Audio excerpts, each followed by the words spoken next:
this little ball I use all the time on my rebounder for any adduction work, which means where you move your limbs towards the center of your body. So whether it's your inner thighs, you're moving your knees together, or whether it's your chest, you're moving your palms together, I use it a lot. So if you're wanting to do a little bit of strength training and you find yourself with a ball, it doesn't have to be my nice fancy anti-burst one.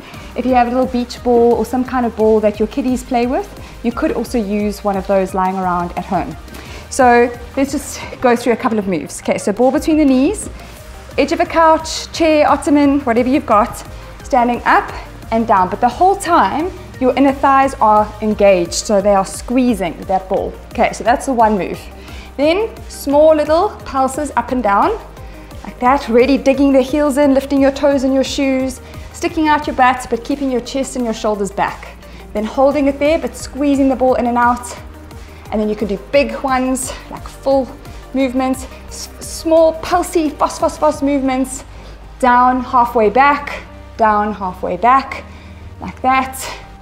You can lift your opposite heel, and then you can also do a squat with the pulse, up, like that.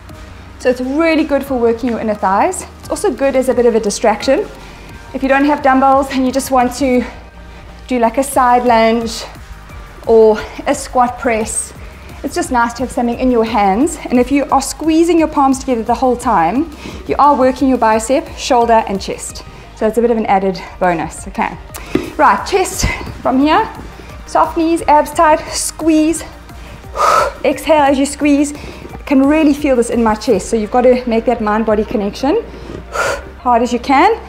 Then pulsing, little pulses and holding. Okay, so really good for toning this area. I must work my best. Okay, and then also arms up, 90 degrees, big ones, little pulses, squeeze and hold. The whole time abs are engaged, pulled back, and your knees are slightly bent, your arms are up, and you are squeezing that chest.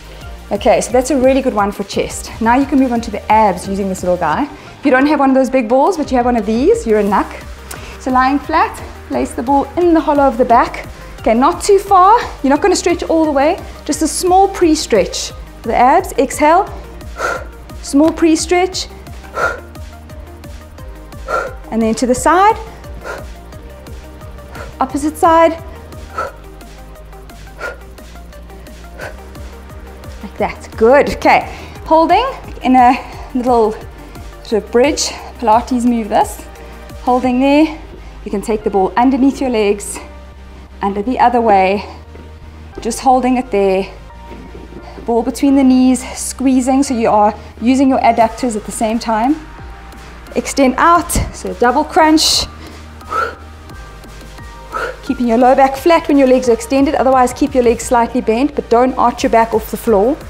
Okay, then we can take the ball between the feet. Whole time you're squeezing those feet together, so your inner thighs are working. Okay, and we're going to lower the ball down and up.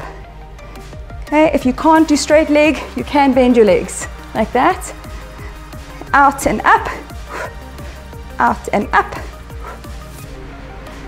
Okay, full sit up, reaching back, and full sit up. Down, reaching back, full sit up. Russian twists, side to side. Okay, put the ball between the knees again, lying flat. You can do feet shoulder width apart, your hip lifts, or glute bridges they call them. You could put your feet up on a ball, up on a bench, up on the edge of a bed to make it harder.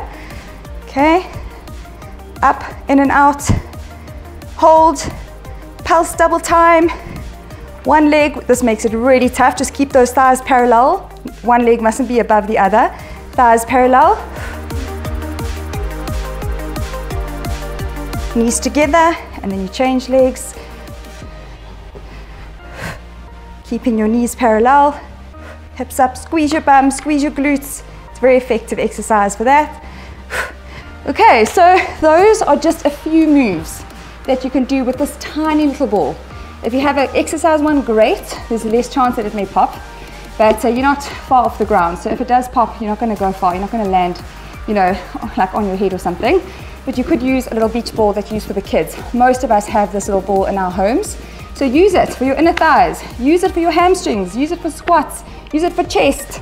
Don't just use it for playing around the garden and chatting to your kids. This is an exercise tool. It is super effective.